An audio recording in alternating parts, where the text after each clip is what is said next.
Gentlemen, and welcome to the regularly scheduled Edenton Town Council Committee meeting.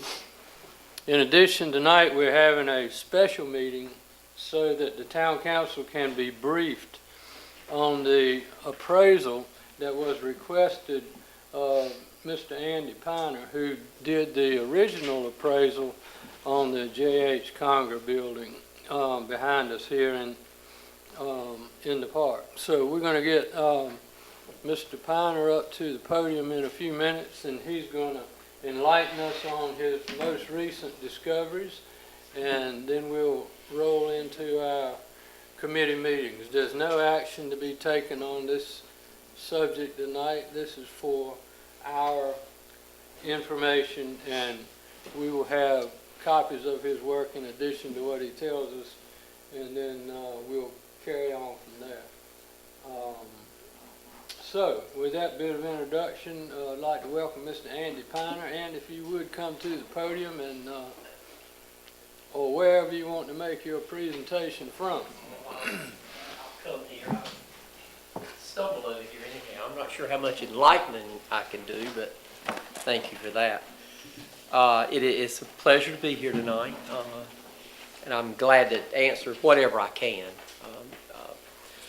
But as the mayor said, a couple of years ago, I think in November 2014, early part of 15, we were asked to do an appraisal of the Conger building, which we did.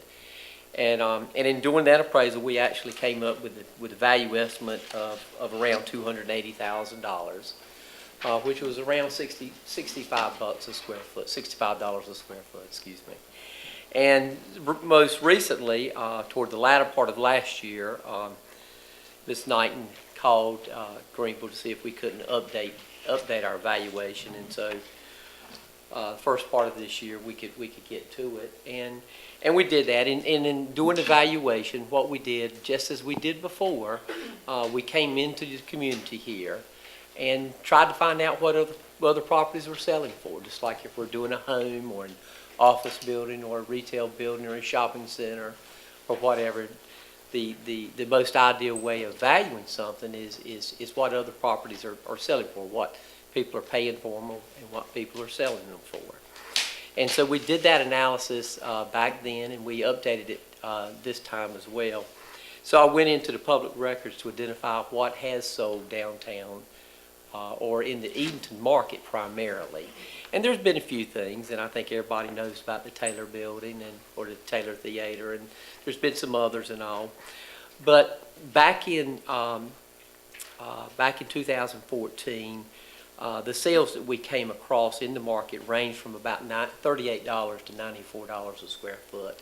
And in this go-around, different sales, but different properties, you also had prices paid from anywhere from $37 to $73 a square foot. And we also looked out into other areas trying to find something. Maybe there's something in Washington, maybe there's something in Elizabeth City, maybe there's something in New Bern that might be more similar to that or whatever, or similar to it. So, and I looked in those markets as well, and I think, and I've got them in here, I did not put them in this presentation, but those sales ranged in the $55 to almost $80 a square foot range. I think there was one, the Harvey Mansion, I think sold in New Bern was somewhere in that low to $60 a square foot range. So to make a long story short, my estimate again would be right around the $65 a square foot range, which would be, I think, at $309,000. I think we were $280 something before, but $65 a square foot across the board for the primary building. It didn't include the square footage for the garage out back, because we were trying to use common units of comparison, common gross buildings area. So that is it, and we feel reasonable about it. Understand market value is not an exact science. It is a willing buyer and a willing seller. And if you put a for sale sign out there, what the market's willing to take is really what market value is. So that being said, if I can answer any questions, I'll be more than glad to do it. So, Mr. Benner, you said it's $65 a square foot, and what was the total amount of the new appraisal that you gave? $309,000. It's 4,758 square feet for the primary building. And what I mean by that, you have a 668 square foot kind of unfinished garage out there. You wouldn't put that same unit of comparison on that, or same unit price. What did you put on that then? Well, I didn't. In other words, my $65 a square foot or $309,000 would include that. Would include that. And how do you, and because I don't know, and I'm not an appraiser, and I didn't stay the Holiday Inn last night either, how do you go about appraising the bulkhead? The bulkhead? Uh-huh. Well, the value of this property here has its economic value. When you put a price per square foot, it would be inclusive of site improvements, it would be inclusive of land. It's the price per square foot of the overall property.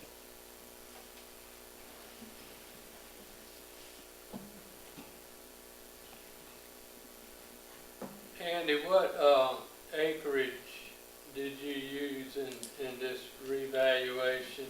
Because in the original appraisal, as we all know, it was 0.27 acres, and then later discovered through the parks folks that set up that plot that it was, or should have been recorded at 0.34 acres.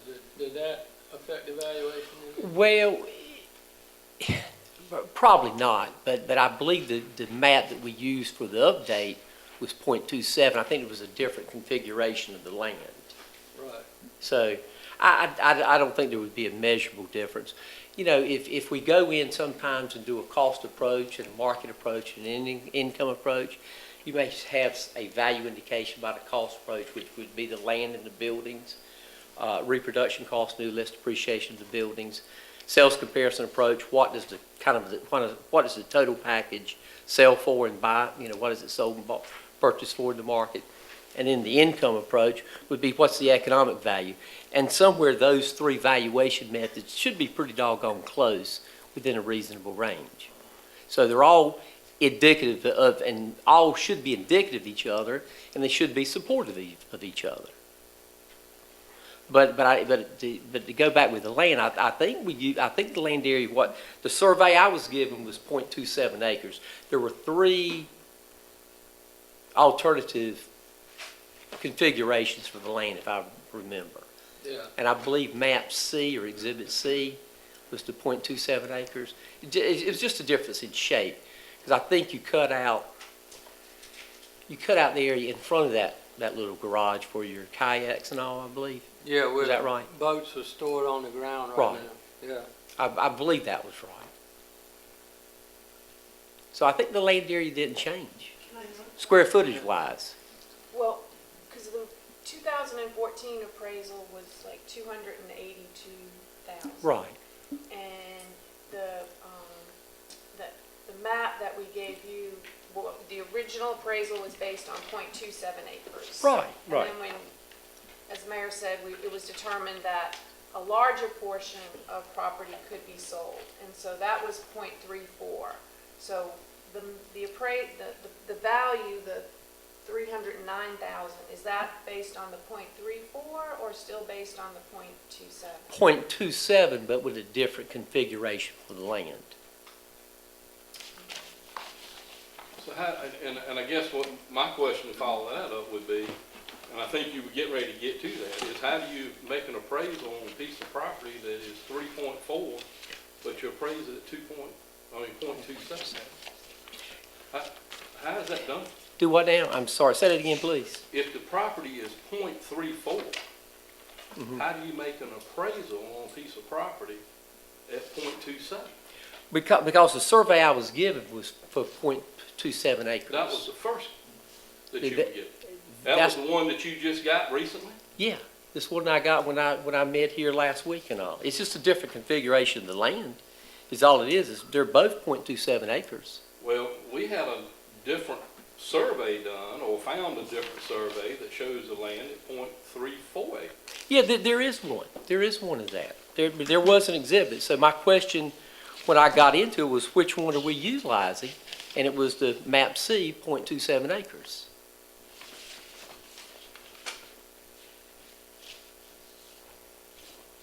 But I don't think it would make a Was there measure. that much of a difference between? No, sir. I don't think there would be a measurable difference in the Okay. price per square foot of the property.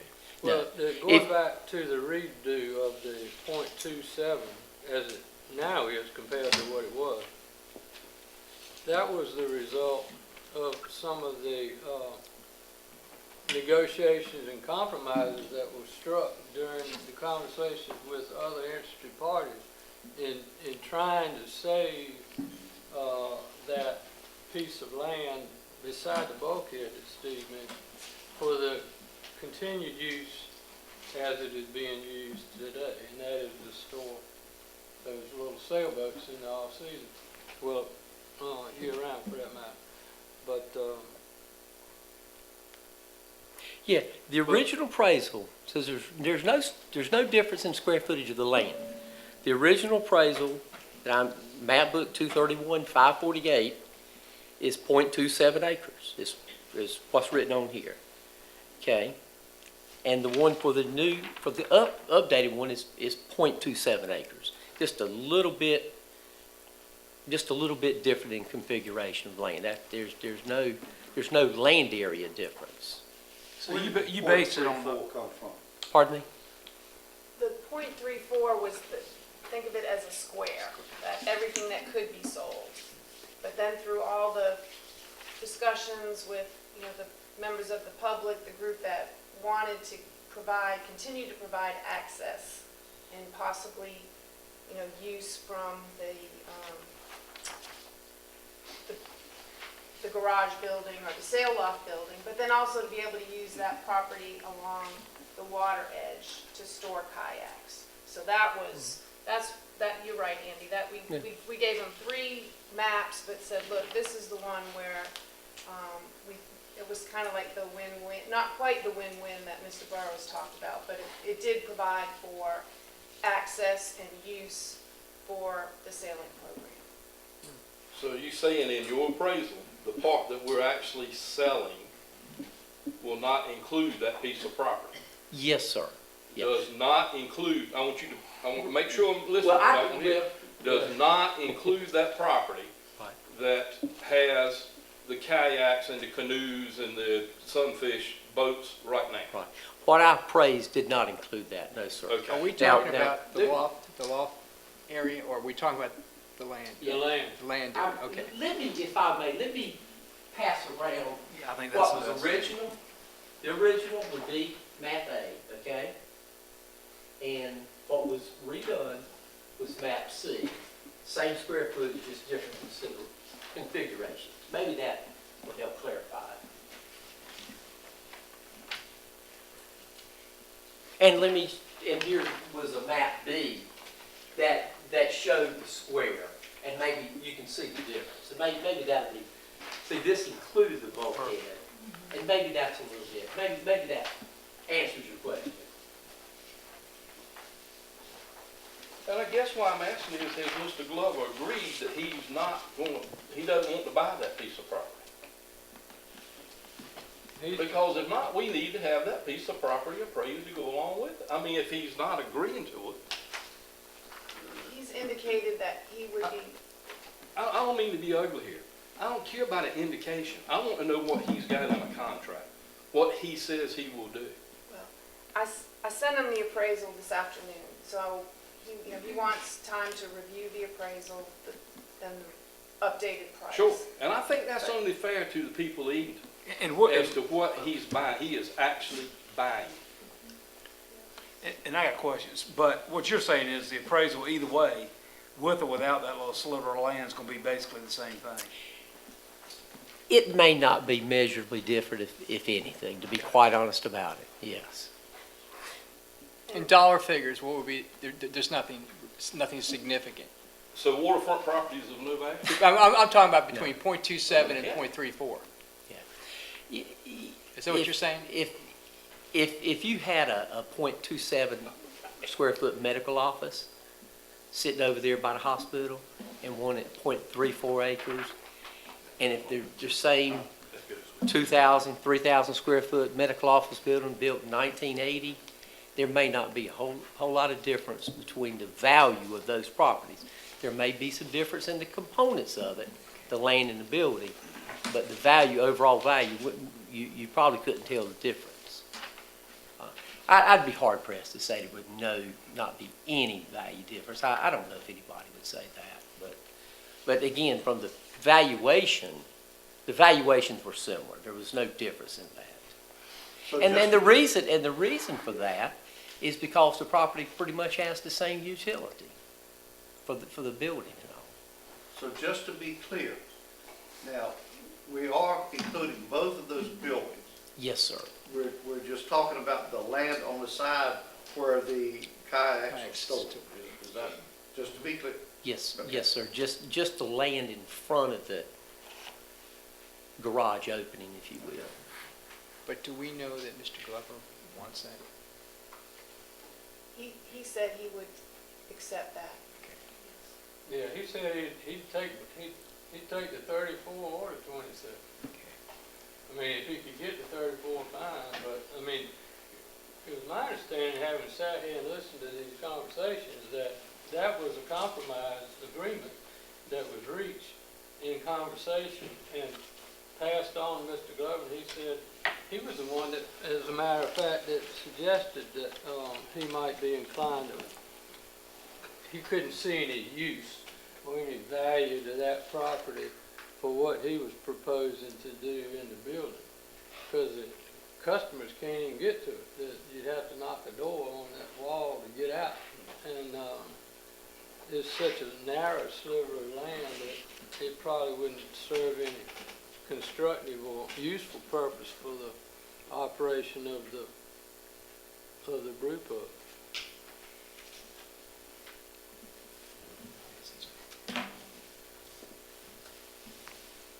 Well, again, I don't have a problem if that's in writing somewhere.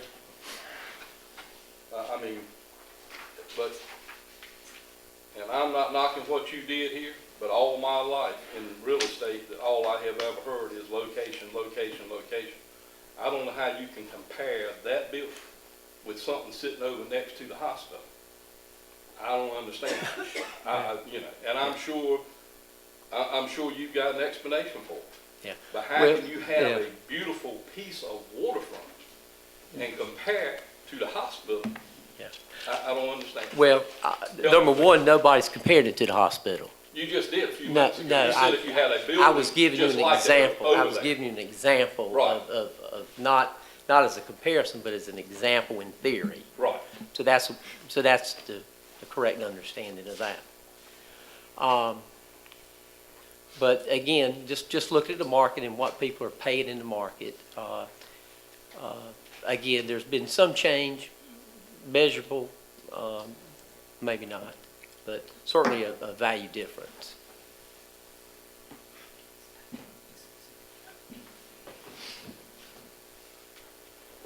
What is that, Andy? My math brain isn't working right now. What percentage increase of value is that over the Oh. 282 to 309? Was it what now? 282? 282 and it's now 309, right? 282. The value went up. Ooh.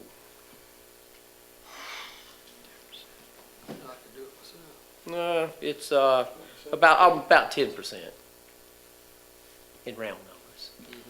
Okay.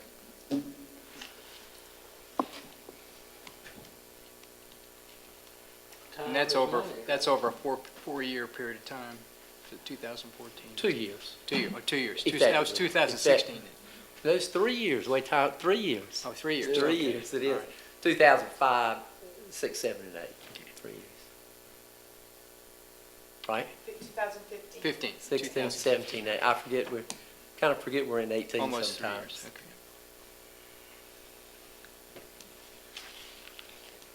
Any other questions of Mr. Piner? All right. Thank you, sir. Well, thank you, guys, and good luck. Good luck with everything, and I'm sure that everybody wants what's the best for the city of Edenton, and I'm sure that's, at the end of the day, is the most important thing. Thank y'all. Thank you. You're welcome.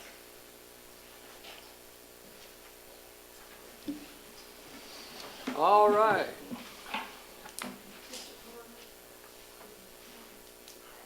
Moving now to our committee meeting agenda, we'll begin with Public Works, and that's chaired by Councilman Staley, please. Thank you, Mayor. We have two items on our agenda tonight, and the first one is our Public Works. It has it's the Colonial Park Playground Conversion Bid Award, and as we had previously talked about, and all, we're getting a grant for $198,720, and the town will put in $49,680, and we have had Ms. Jackson that is going to talk to us about it and give us her reports and recommendations. So Renee, we'll turn it over to you. Thank you. I do want to let you know, first of all, I did stay in La Quinta last night. So. Renee, that's not a Holiday Inn Express. That was good. So I have a leg up on the car. There you go. First of all, we did get this grant, which was wonderful because it has such a large match, which is 80-20. Usually the part of grants are 50-50. So to turn any of it down is not a good thing. When we applied for the grant, we kind of went overboard on the public input. We had two committees. The first committee was a group of community leaders and parents were invited that have special needs children. And this grant is for a special needs playground, and it's called now inclusive or universal, which means children of all disabilities or abilities can play on the same equipment together, so that they have opportunities to interact and socialize and that sort of thing, rather than have them separated or not be able to participate in certain things. We did that one committee, and then met with the teachers that teach the EC kids, because they've used the playground at the Northern Rec Center and they're familiar with the equipment, and they were able to say, this one they don't really like, that they love this type of equipment, and the input that they gave us was really amazing, because there were things that I didn't even know existed that some of the autistic children liked and that sort of thing. So for that meeting, we went out to the teachers, and there's one way to get teachers to meet, and that's to go to them, and the other is to bring food, and I did both of those. So we had a big crowd, and they wrote comments, and we just got tons of information from them. And then we did a public input meeting, and we also did a survey on the website. So we've got tons of information with that, and then we got these proposals in. We won the award, which I was really happy about. And we ended up lowering it. First we were looking at $350, and we lowered it to $250 because there wasn't a lot of money to go around, and we figured we'd have a better chance. So that worked out for us. We got 3 proposals in from 3 different companies. It was sent out, I believe, to 4 companies and then posted on the website for any interested parties. We put together an award committee, and I met with Shannon Ray, the Parks and Rec superintendent of the county, and then the exceptional teachers, the White Oak Elementary School principal, and the EC, one of the directors from the Edenton County, Chowan County Public Schools. There we go, ECPS. And Anne Marie we talked a lot about it as well. Our goals were biggest bang for our buck, and what I did was give out the plans to everyone. I passed them around, and they picked their favorite plan, which was the Carolina Parks and Play, not looking at the cost at all, just looking at the plan.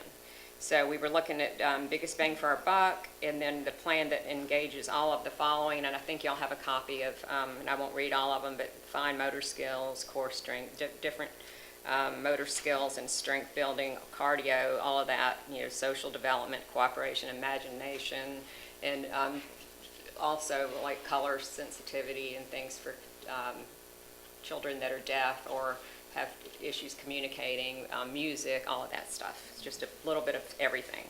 And then we looked to see if the features in the plan met the needs of the comments that we got through all the public input on the website and that sort of thing.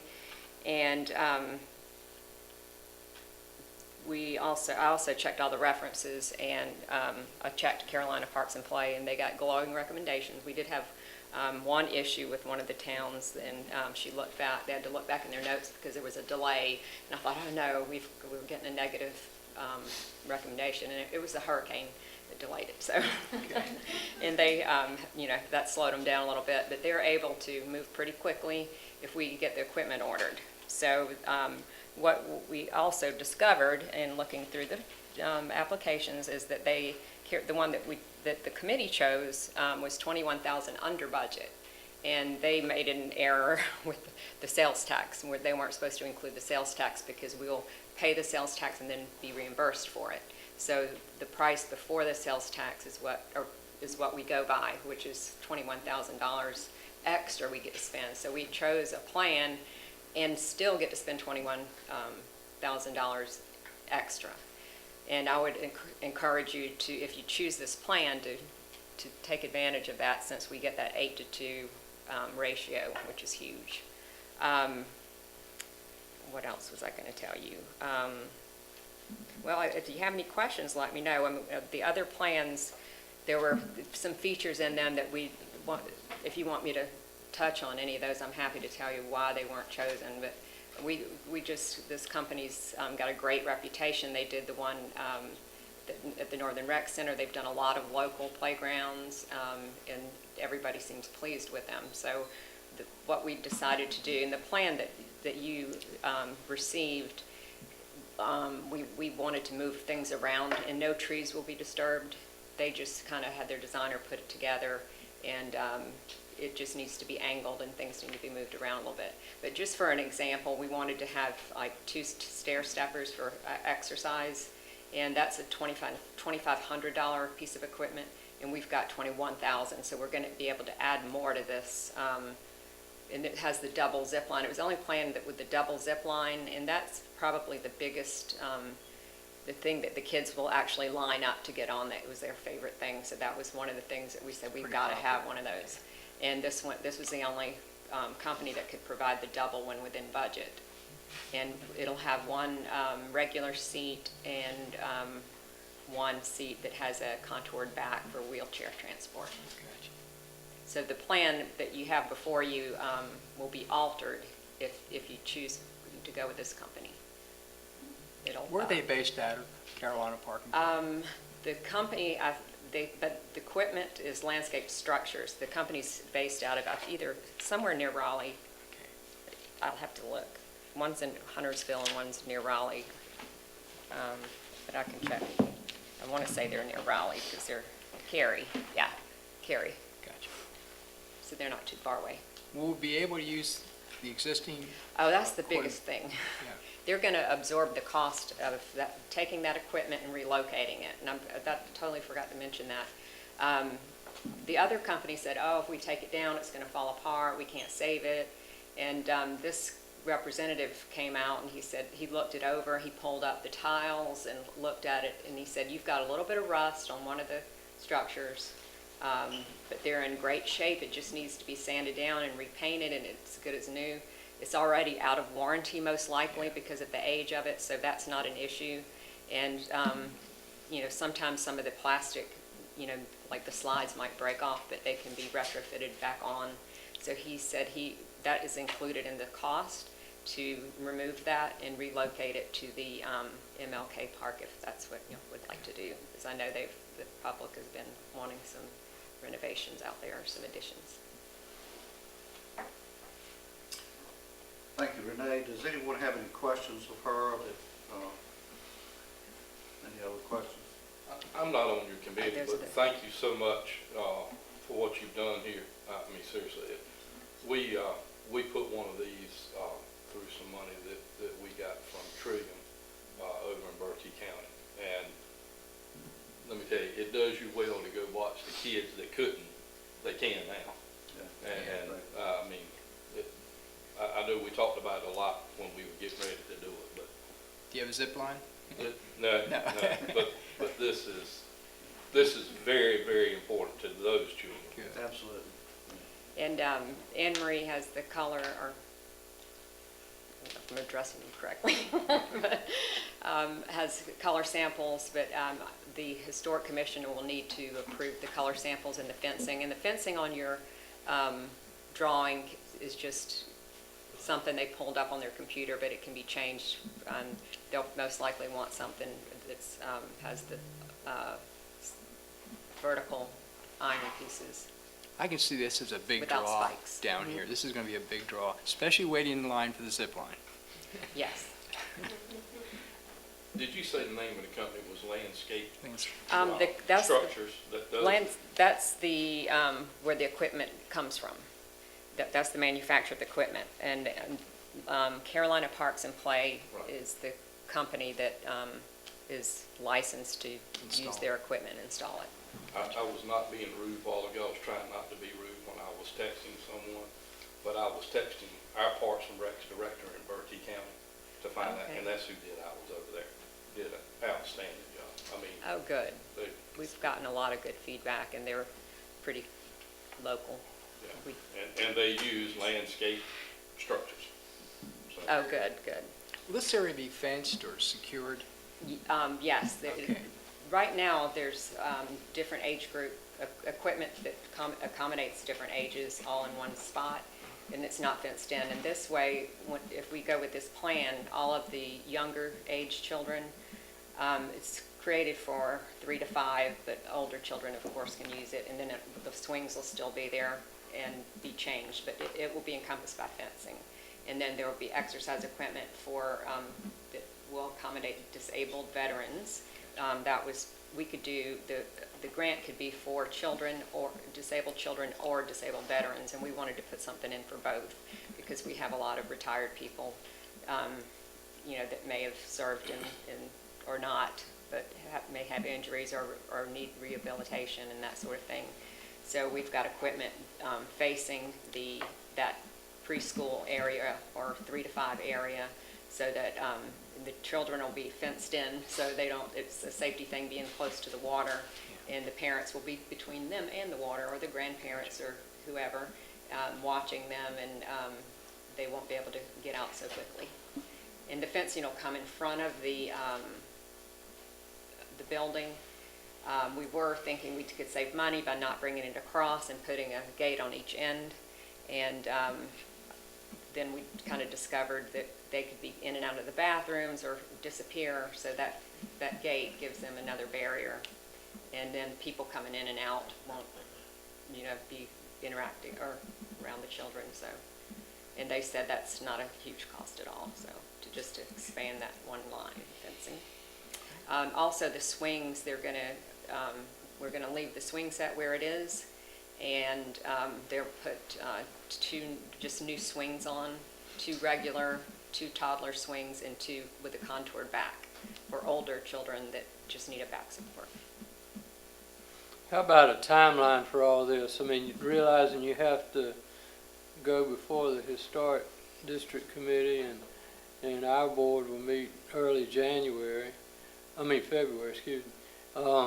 You got any feel for when kids will be playing in the park? If we move quickly, we can easily meet the May deadline, which is what we were aiming for. Good. Fantastic. And the Okay. plan, I'm not sure what your process is. It could be approved with the authority given to the town clerk to make the changes, or we can come back with another plan and show you exactly where the equipment's going to be located. But I would encourage you to get the Historic Committee to call a special meeting very quickly and go over the colors regardless, because they can't order till we pick colors and equipment. And Renee and I haven't had a chance, we've been texting, but we haven't talked. Our hope is that the Preservation Commission could meet in early February and then the town council would, if they recommend approval tonight, would approve the actual bid award at their February 13th meeting. So we feel like we can get all the approvals done by then, and then Okay. we'll be able to order. Okay. I like that piece too, where we can designate, rather than getting another committee together to decide what goes where. To me, that's a recipe for not getting it done by the spring. But, Especially if y'all have to decide between what pink. this you know. far into the development phase, I mean, we've been through your leadership and guidance. We've gotten this wonderful plan put together. Yes. And I would hope that we could minimize any further input unless, and I don't hear that it's necessary at this stage. Pick out a color scheme. Well, you only have 12. All the world up over 12 colors. There are a lot of paint colors, but those are the surface colors. Okay. So it'll all be covered with pour-in-place surfacing, so which will last a lot longer than anything else. Low Well, again, Renee, maintenance. thank you very much for all your hard work in this, and you have put quite a bit of work into it, and we thank you for that. Emery, what is our next? Do we need to just send this to full council? Yes. Okay, And then hopefully, in between, we'll have Preservation Commission approvals and okay. be able to move All forward. right. Do you want this, Renee, Then tonight, or we'll just? We'll just pass If it to there's them. no- If you want me to keep it for you, I'm happy to, whichever. If there's no objection, we'll just send that to full council. The next thing we have on our agenda is Peanut Drive and Old Hartford Road drainage study and the recommendations. And I'm gonna let Anne Marie take that, if she will, please. I was going to introduce Corey. It's nice to have an engineer who can interpret another engineer's work. But as you know, we received the engineering analysis for the Peanut Drive, Old Hartford Road drainage study. That came in just last week, and I forwarded it on to Corey and asked him to review it for you and to give you an overview of the report, and then to try and hone in on our recommendations. And Corey's had a lot going on the last couple of days, including today, and I even asked him earlier, I said, Corey, do we need to maybe defer on this? He's like, no, I got it, so here you go. All right, well, we did get a chance to take a look at the engineering review and the study for Peanut Drive Industrial Park. I guess as far as a bird's eye view goes, there was a total of 4 alternatives that the engineer was able to bring forward, cost data and overall just an evaluation on what type of weather systems and stormwater systems that we needed to take in consideration. The first alternative that we had was listed just to show what it would take as a baseline to establish a 25-year level of certainty in the North Broad and Old Hertford Road area. This is the section, the photo that we have here is the section that is the pipes, the existing pipes that currently feed into the tributary of Queen Anne. And I just wanted to make sure that we all knew the current conditions of the infrastructure that we were going to be discussing tonight. And I'll go into further detail on the alternatives, but I guess if you could go to the next photo, we'll step back. This is in between Old Hertford Road and North Broad. This is on the same side as the old motel that's there across from the pump station. This is looking across towards the Paris Farm on the section of Old Hertford Road, and you can see that the current culverts that are there in really bad shape. So this is looking towards North Broad in the area of the stormwater section that currently feeds into the tributary that goes underneath Old Hertford Road back towards the industrial park, and particularly Olam. And this is a section to show just the type of maintenance that we have had to do in the meantime while we've been waiting on the evaluation to the engineering report to get finalized and sent to the town for review. And so, I mean, we've basically just had to use field material in the interim until we were able to get this evaluation completed. And then the last photo I have is just showing the inlet piping from the industrial park, particularly from the Olam area that goes underneath North Broad and feeds into the stormwater system that eventually makes its way under Old Hertford Road into those two culverts that are currently in disrepair. And so if we go back to the engineering study, I think I'm good on as far as the photos go. The engineer brought forward 4 alternatives. Alternative 1 is just to kind of establish a baseline of really what it would take to get us within a 25-year level of certainty for stormwater mitigation, only using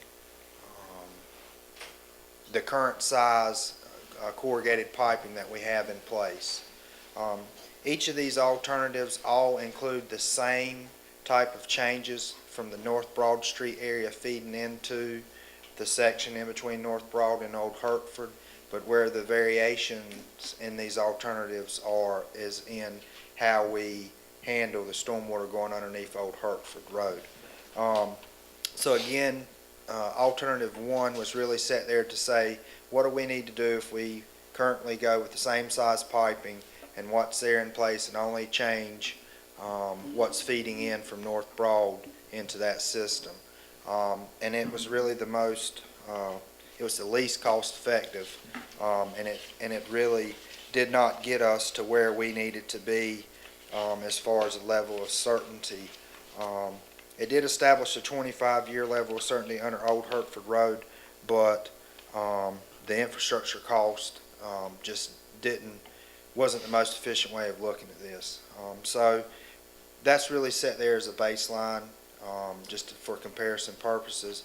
If we work our way through the 3 remaining alternatives, alternative 2, which is currently the one that the town feels the most certain would work for what we need, has the same repairs at North Broad, but has a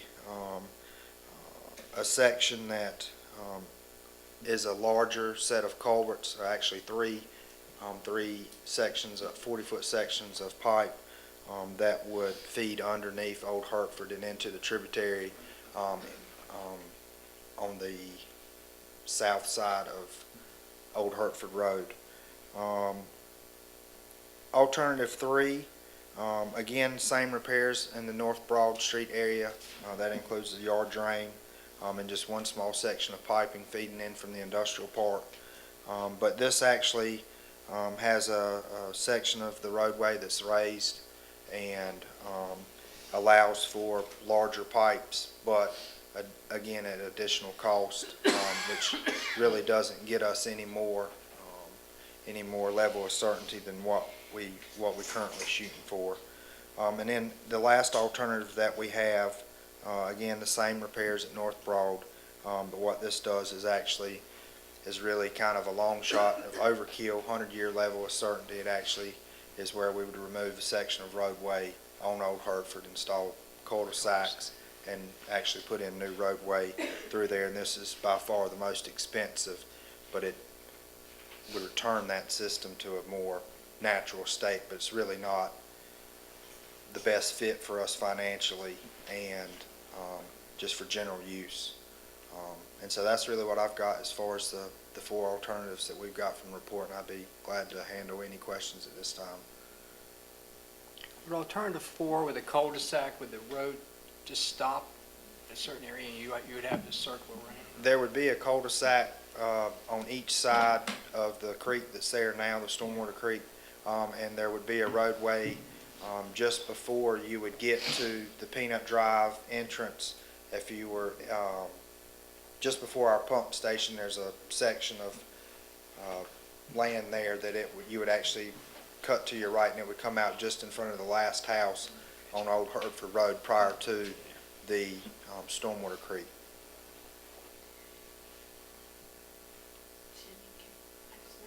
Sure. We will I have not yet, but we will share the report with DOT, because there are recommendations for improvements on North Broad Street, which they're responsible for.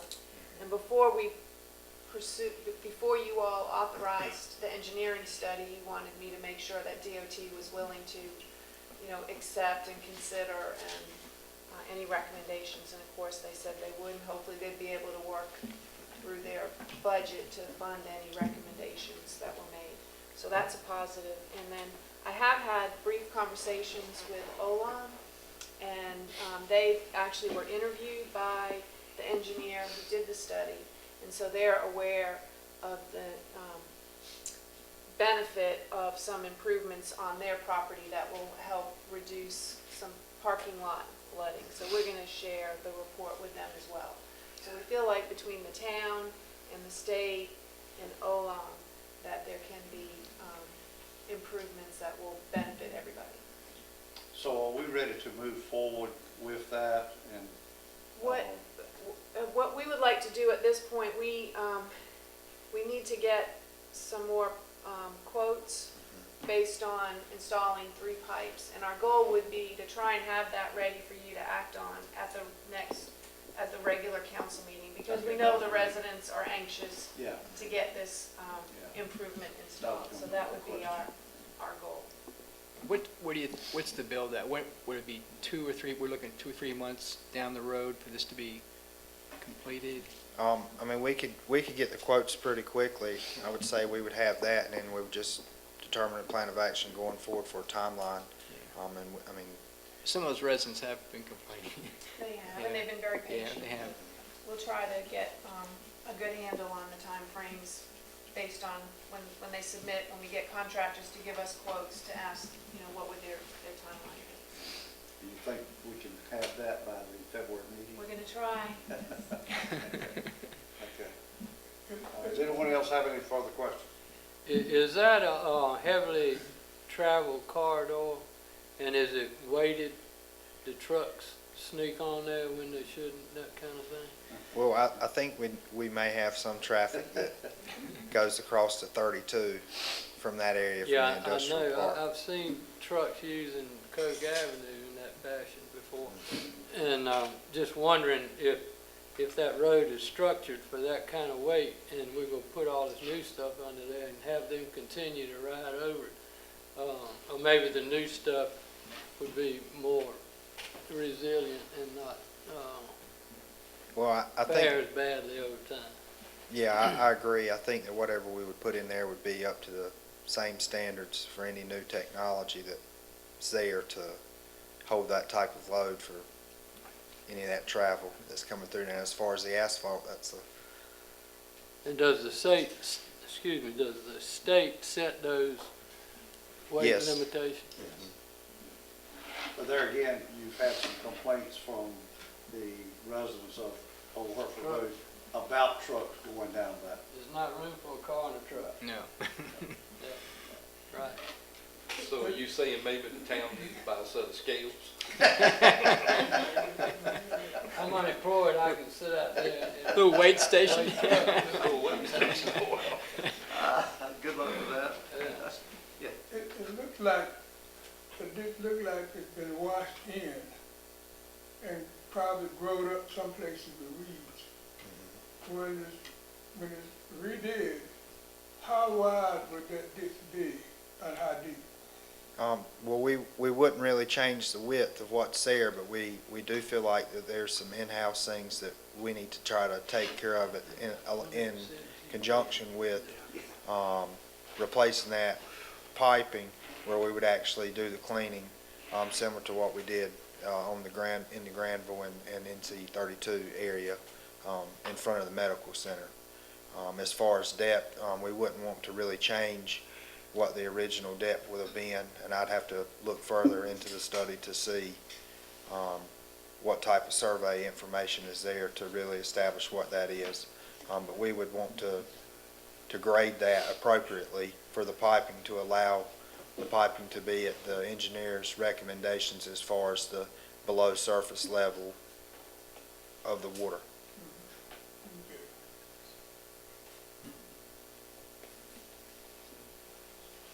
Anyone else have any further questions of Corey?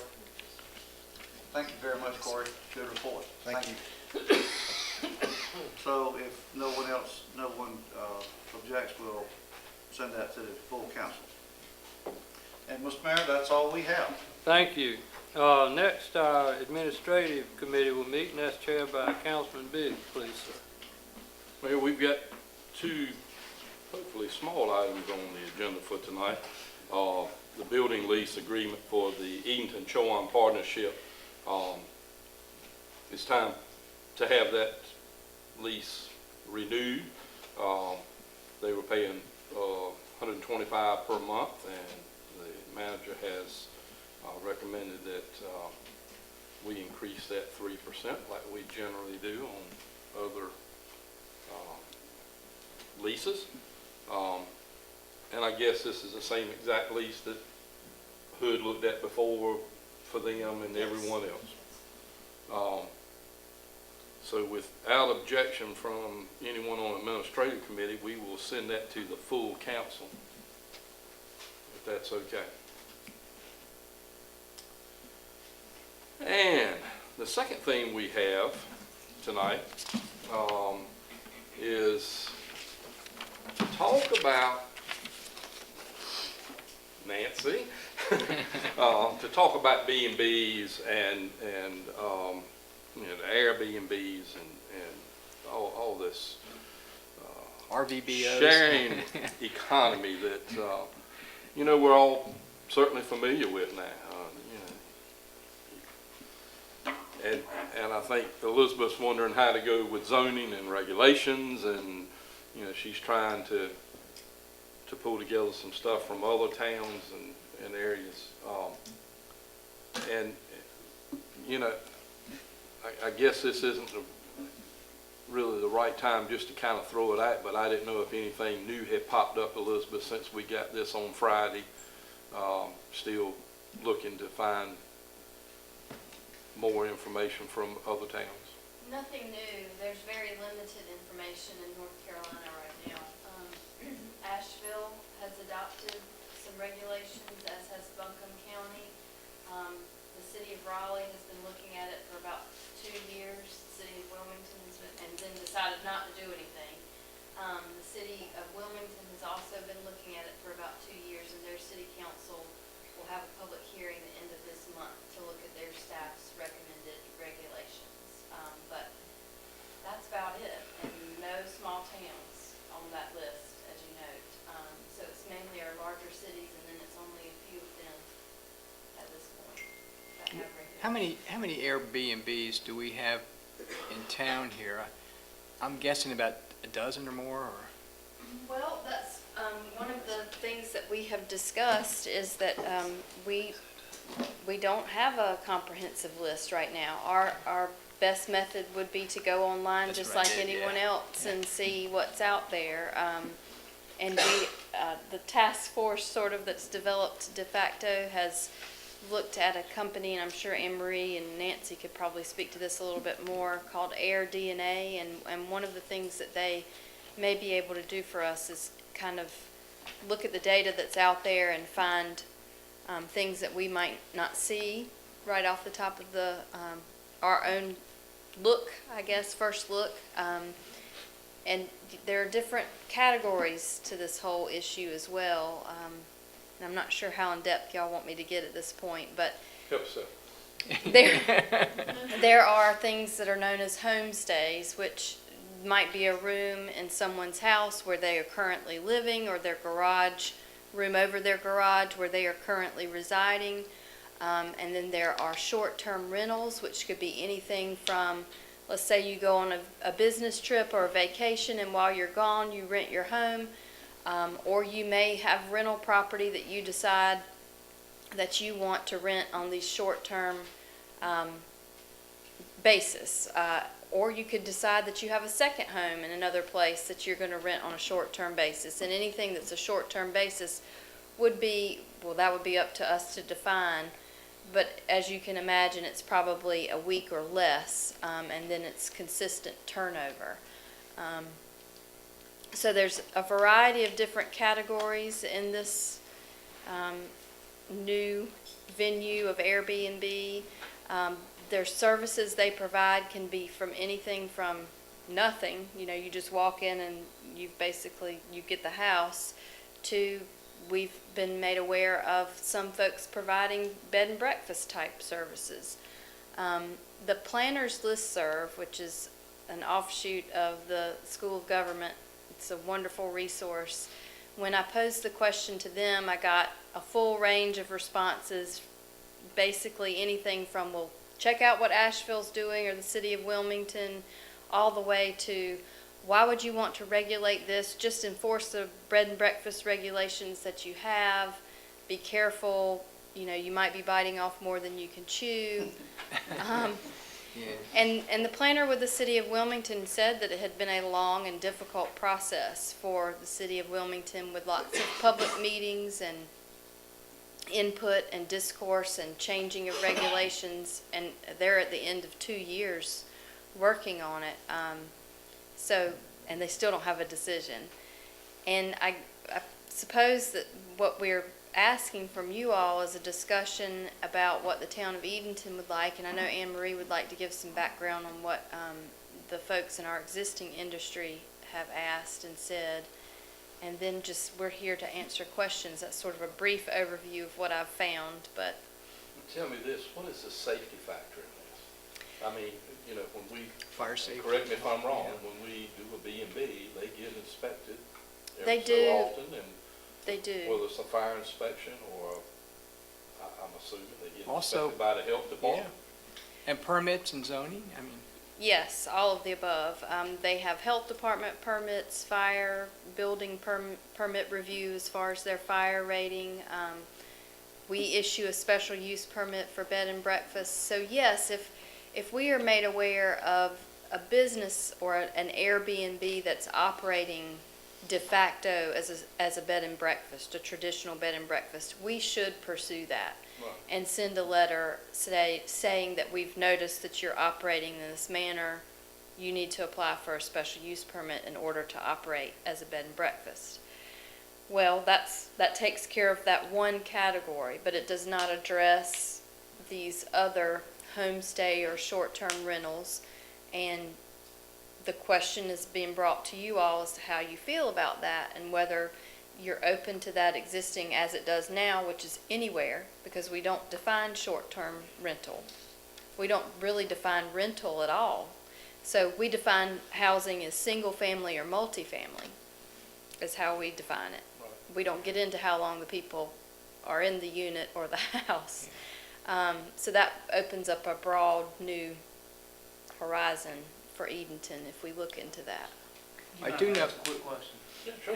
Does the institute, could we reach out to the Institute of Government and see what they thought? Have you already done that? We can, and I've only looked to see if they've got any articles or anything like that, but we could certainly reach out to Rich Drucker or David Owens. Is David retired? And see. do we know, they're paying occupancy tax right now? That's another issue, and Anne Marie can speak to that probably as well, but we've captured certain folks paying occupancy tax, basically those people who've let us know that they're operating, but then there are those that are not, that are operating as a Airbnb that are not paying That's actually how the big argument started in Raleigh, occupancy tax. was the occupancy tax. Yes, and I think, the city of Wilmington found that they had 400 operating within their city limits, Is and that they based were on not bed capturing occupancy? Is that occupancy ba- tax on those. When we say So, occupancy, is that Because I based think on room or Airbnb bed? pays that, don't they? Yeah, They actually do. pay Yeah. They do, I but think that would be a first line that, other That seems to be rental worse than agencies the don't alternatives. have to pay it, though. That's another, and what do you mean by that? Just, Well, and Anne Marie, please chime in, the legislation that the General Assembly passed was specific to Airbnb, but didn't include VRBO and now Expedia and Travelocity. All these travel websites have kind of added this as a component. But because the legislation was specific to Airbnb, then you've got these other companies that are doing the same thing that are not required to do the reporting that Airbnb does to the county with regard to their occupancy tax But and their can we, occupancy can we rates. require them, I guess it's a legal opinion, can we require them to pay it? I mean, it's easier to patrol a town of 5,000 than it is a city of a million. Nancy, and we've been meeting with the county because the county, operates the Tourism Development Authority. And they are learning, and they're kind of facing a lot of the same issues that we are. We're dealing with the zoning regulations, they're dealing with the taxation issues. So they are trying to figure out ways that they can identify so that they can collect the occupancy tax. That would Making changes that should be taking place, would you say July? Yeah, thank you for reminding me of that, Nancy. The county, when we met with them on Friday, said that if somebody is operating on Airbnb, that changes the property tax. That the fixtures, the interior fixtures that are used to support that use would be taxed as a business, and the county has pledged to work for the 2019 and try to capture some for the 2018, but I think that's going to be really difficult. But to make that fair, that if somebody is operating B&B, then they should be taxed for their fixtures the same way that our B&Bs and inns are. Maybe ask Nancy a question. Sure. Nancy, it's my understanding that there are groups of people that only stay at Airbnbs, and they're not going to stay at a traditional inn. Do we have any kind of idea what those numbers are? No, we know that a lot of people would rather do that. A lot of people would like to have a house or whatever when they visit, and are looking for that, or are staying at them, but we aren't exactly sure the numbers that are doing that. If you go online, you can read the reviews. People staying in Airbnbs here in Edenton, different houses, and it really lists, there's quite a few reviews. I do want to say, I've been talking to the innkeepers here in the area, and 3 out of the 4 really feel that the Airbnbs affect their business, where 1 does not. I think that's something we need to consider down the road somewhere. Sure, and we also discussed the fact that sometimes in many communities and possibly even here, that the Airbnb or these type of units can fill in a gap where there's a need for accommodations, where you might have you might be underserved with regard to your hotel rooms or your in spaces. And we question, well, was that the case? Is that helping us to have these additional options available? So there's a lot of questions. And there's some good coming out of it too. You talk about a retired person who is really on a fixed income. Their house may be going into foreclosure. Here they can rent out part of their house as an Airbnb and bring in some income and not go into foreclosure. It's like on the other hand. Yeah, we do regulate boarding houses, though. Okay. So No, I'm not talking about boarding houses. We just have to keep I'm it. talking about a home, private home. yes, I know. I think they need to pay their share. We need to figure out how to make sure that they're paying their occupancy tax and all of that. Yeah. That's Yeah. at least a beginning baseline. I think that's one thing we've agreed on for years is what's good for the goose is good for the Yeah. gander. Right. Yeah. And these other people that have put a lot of money in these B&Bs and, having to pay the tax that, Where like you said, the Airbnbs do not have to go through these health inspections or Yeah. fire safety inspections, don't have to sprinkle their house. Do we have any idea of How many of those do we have within the town limits? Of those that are operating like a bed and breakfast, Like No, Airbnb. no, Airbnb. I don't know. Have you two? Just it's online. I went online, I counted more than a dozen.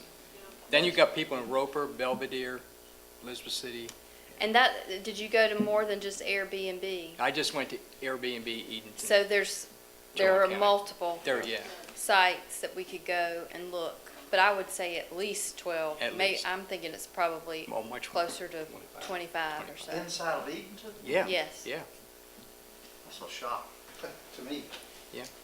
I was surprised at some of the homes I saw. Yes. Nancy was saying something. What did you say, Nancy? No, I just said that with those different, with the RVO and all that, you know, it's hard because even if you go online and you look, some may be on all of them. You know, some people will choose to be on all of them. Some of them are just on Airbnb, you know, and that switches depending. So it's hard to kind of capture it the way you think you can capture it. It's just hard to do. You ain't going to. Yep, go ahead. We, I guess to try and summarize, number one, we're really pleased with the county's commitment to try and tax the Airbnbs, you know, to be fair to everybody. Yeah. And so that was very good to hear. Elizabeth will continue to monitor and research. Nancy gets information from her colleagues and from the state. You know, at this point, I'm really hesitant. We, I believe, I can speak for my colleagues, are hesitant to recommend any amendments in terms of zoning at this point. There's still so many factors, and I think that there's going to be more and more pressure. Other communities are going to feel the same pressure that we're feeling from our B&Bs and inns, and that there will be more clarity, but it's just going to take a little bit more thought and research. So we would like to have you continue to think about it. I know some of you were able to listen to that 30-minute podcast. I thought that was fascinating, just learning about the sharing economy from the North Carolina League of Municipalities. You know, it's not just the urban areas now that are impacted, and there is a lot of benefit and there's a lot of good from the sharing economy. But I think we need to be careful and pragmatic. But we'll stay on top of it and we'll keep you posted. Maybe we can agree to come back, you know, in 3 or 4 months and give you an update of any new developments that we've learned. Well, I mean, just speaking for me, not the whole committee, I would love to see us do something on the safety factor there. That probably bothers me more than the taxes, is that we've got people who are allowing people to rent a room in their house, which is fine. Not coming to 404 North Broad Street, but, you know, if that's what they want, that's fine. But, you know, to be staying in a house that we don't know, there might not be a fire alarm in there. You know, might have squealed one night and they took it down. And safety has always, that's always Or bothered it me. might be a house like the one on 130 East Freemason Street. Yeah. We don't Yeah, know you about. don't know. You just don't know. But I would like for us to, I mean, and we can certainly, you know, decide what we want to do at a later date.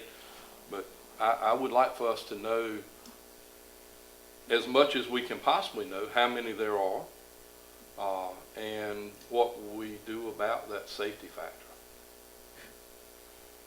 Mr. Chairman, I'd like to add that be two-pronged and go for the revenue as well, because to me, people who have invested in the lodging industry and are compliant,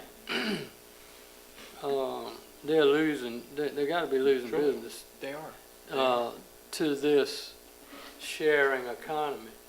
So the sharing economy should be willing to share some of the revenue that's being charged to people who are staying in established, identified and licensed overnight dwellings, or not dwellings, but overnight facilities.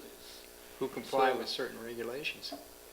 Yeah, I wouldn't I think let that's up very on fair. the regulatory side Very fair. either. But it's only gonna grow. And at some point in time, somebody's gonna come up with a set of regulations, and, I think we're small enough to maybe even create ones that meet our needs, instead of waiting around to see what Wilmington and Nashville are gonna do.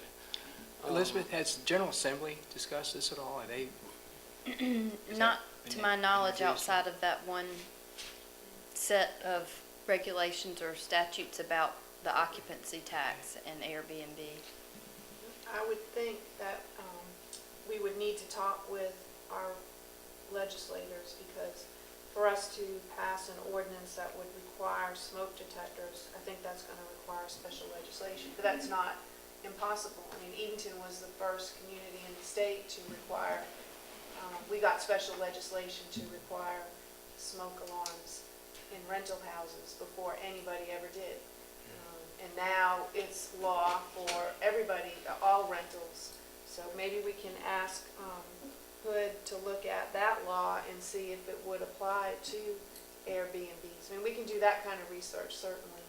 And then Mayor, on the revenue side, we'll continue to work with the TDA. And I know Nancy is continuing to work with the county and the other TDAs across the state, because that is impacting everybody, when some pay and some don't. Yeah, it seems as though the grapevine would take care of that. If you are not paying and I am, I'm gonna I'm tell gonna get somebody. upset. Well, I think, isn't it part of the problem that Airbnb, when they pay the occupancy tax to Chowan County, they do not say, Right. they don't haven't- identify where it's coming from. No details. No details. No number of nights, no information with it. Yes. I don't know how you control something like this. It's major.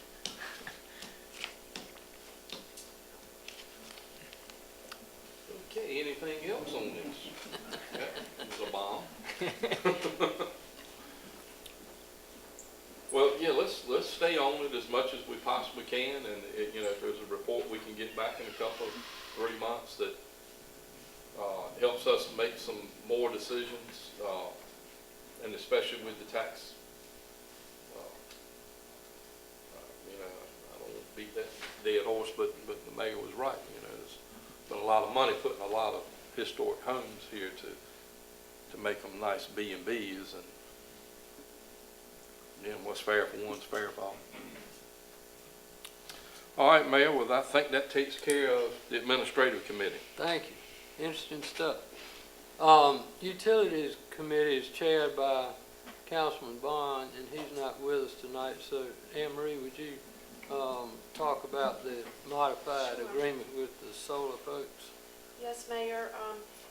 As you know from the report, that the Edenton Solar LLC, which is trying to put a solar farm out at the Yoakum site, has come back to the town and requested a revision to the interconnect agreement that you all approved months ago. And the reason for the revision is that they finally were able to negotiate a purchase power agreement with Dominion, and the economics of a 10 megawatt farm were not favorable, and so they came up with a plan to still make the project economically feasible on a much smaller scale. So they basically would reduce the size of the farm from a 10 megawatt to a 5 megawatt, and then that also reduced significantly the investment that they would have to make on our system. And Glenn, do you want to briefly talk about the changes to our system? Well, there was a section of line, 3-mile section, that they were going to rebuild basically from the substation to the site on Yoakum Road. And with this revision, they only have to rebuild a 1.5 mile section. The existing line from Soundside Road to the substation is adequate to carry the current that they will be producing. That's about it. There's a revenue piece too, right? I mean, if they're cutting the power in half, we go get, not get but half the money we will get. Has nothing to do with. Really? Not really. We're getting the renovation costs. They're gonna renovate the line, Right. and that's what they're paying us for. As far as the generation and how much they produce and all that stuff, somebody else is buying all the power, not us. So, I'm not on that committee, but can I ask a question? sure. Oh, yeah. We, in our notes here, it's the same exact contract, but have we had someone read that word for word to make sure it's the same exact contract? Me. And And Dominion and the I, other folks. but- I guess what I was asking, I didn't know if our attorney had read it to make sure that he's still satisfied with it. We can send it, we can ask We them can send it do to that, them. yeah. And again, they're still paying when we send something to our attorney? They paid the last time, so we'll make sure that they would do that again this Okay. time. Yeah, and I think it I would be. mean, I don't know, sometimes you can change, what was the old saying, what is. You can change a word, Mhm. and, Basically, none of the text in the document changed. The right, exhibits changed because of the scope of the project. right. But we can get certainly it. send them to take a look at it. Do you really think it's gonna happen? Could be. Could be. Now. Okay. Thank you. Yeah, I just want to make sure we get the benefit. Could be.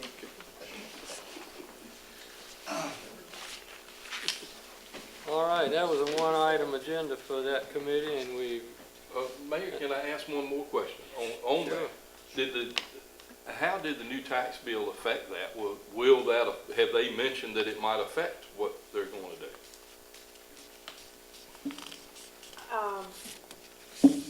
They did not mention that.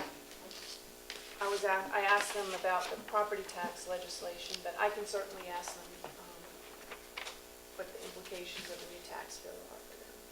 Because legislatures, if I'm not badly mistaken, are also considering raising the 20% to possible 40 or even 50% of the property tax back now, instead of it being So, a 20%, hopefully. all right. We have completed our agenda, and this meeting is adjourned. Thank y'all very much for your participation.